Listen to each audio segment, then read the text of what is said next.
से जहां नक्सल नेटवर्क पर एनआईए की बड़ी कार्रवाई। जी हां, नक्सलियों के अर्बन मॉड्यूल पर कार्रवाई की गई है और दरबा के युवक को हरियाणा से गिरफ्तार किया गया है। नक्सलियों के एनआरबी को फिर से सक्रिय करने की कोशिश की गई थी।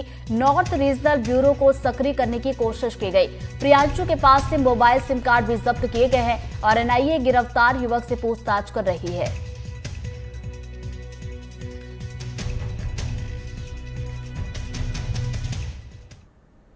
अगली खबर बिलासपुर से है, जो अटल यूनिवर्सिटी के कर्मचारियों की नौकरी पर संकट आ गया है। 50 दैनिक वेतन भोगी कर्मचारियों की नौकरी पर संकट है और 35 सुरक्षा कर्मी की सेवा समाप्त होने की आशंका जताई जा रही है।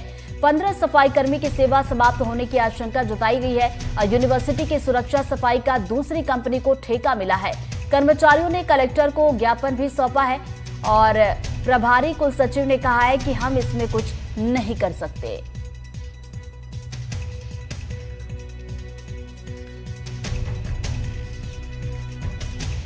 तो नौकरी का संकट है और नौकरी बचाने की गुहार यहां पर लगाई गई है। इसको लेकर ज्ञापन भी सौंपा गया है।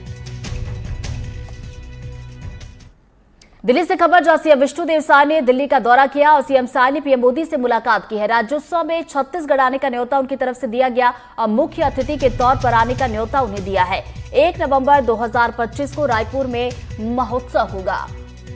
तो मुलाकात की तस्वीरें, छत्तीसगढ़ के मुख्यमंत्री विष्णुदेव साय ने प्रधानमंत्री नरेंद्र मोदी से मुलाकात की है और छत्तीसगढ़ के राज्योत्सव में मुख्य अतिथि के तौर पर शामिल होने के लिए उन्हें न्योता दिया है। तो 1 नवंबर को छत्तीसगढ़ का राज्योत्सव मनाया जाएगा, महोत्सव होगा और इसी में शिरकत करने के लिए ये निमंत्रण दिया है। अगली खबर जबलपुर से, जहां नर्सिंग घोटाले से जुड़ा बड़ा अपडेट आ रहा है। सीबीआई अब जो भी फाइलें हैं उसकी जांच करेगी और जांच से जुड़ी फाइलों का स्कैन अब किया जाएगा। तो एमपी हाईकोर्ट ने सीबीआई को आदेश दिया है और सुटेबल कॉलेज की जांच फाइलें स्कैन करके याचिकाकर्ता को देने के आदेश भी दिए हैं। तो राज्य सरकार अब इसमें सहयोगी होगी, ये हाईकोर्ट ने कहा है। मध्य प्रदेश उच्च न्यायालय में नर्सिंग घोटाले मामले की सुनवाई के दौरान जब कोर्ट ने सीबीआई से कहा कि सभी जो सुटेबल कॉलेजेस हैं उनके जांच किए गए दस्तावेज याचिकाकर्ता को दिए जाए, तो कोर्ट को बताया गया कि वह 1 लाख से ज़्यादा दस्तावेज हैं जिन्हें स्कैन करके दिया जाना मुश्किल है। कोर्ट ने आदेश दिया कि अब राज्य सरकार और सीबीआई के एक अधिकारी की निगरानी में सभी दस्तावेजों को स्कैन किया जाए और याचिकाकर्ता को दिए जाए ताकि वह उसका अध्ययन कर सके। साथ ही कोर्ट ने यह भी कहा कि इस बात का सीबीआई पूरा ध्यान रखे कि किसी भी दस्तावेज के साथ कोई टैंपरिंग या परिवर्तन न किया जा सके।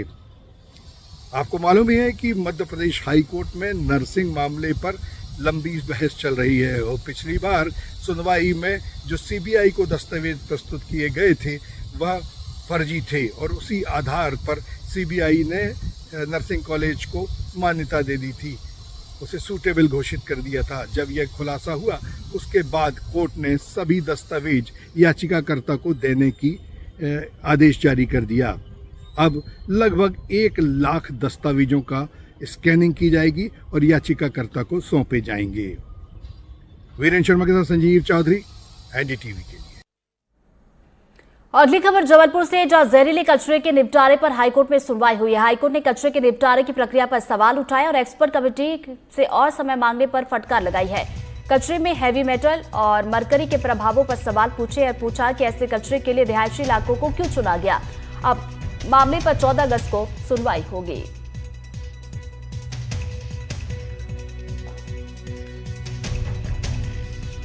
मध्य प्रदेश उच्च न्यायालय में एक जनहित याचिका दायर की गई है जो यूनियन कार्बाइड के जलाए गए कचरे की राख के निस्तारण की है।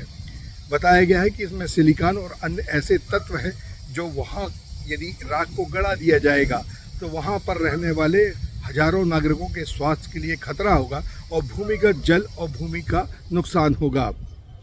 कोर्ट ने विशेषज्ञों को बुलाया था, लेकिन आज उस समय एक स्थिति उत्पन्न हो गई जब कोर्ट के द्वारा पूछे गए सवालों का जवाब विशेषज्ञ नहीं दे पाए। उप महाधिवक्ता ने कहा कि अगली पेशी में हम इन्हें तैयार करके लाएंगे।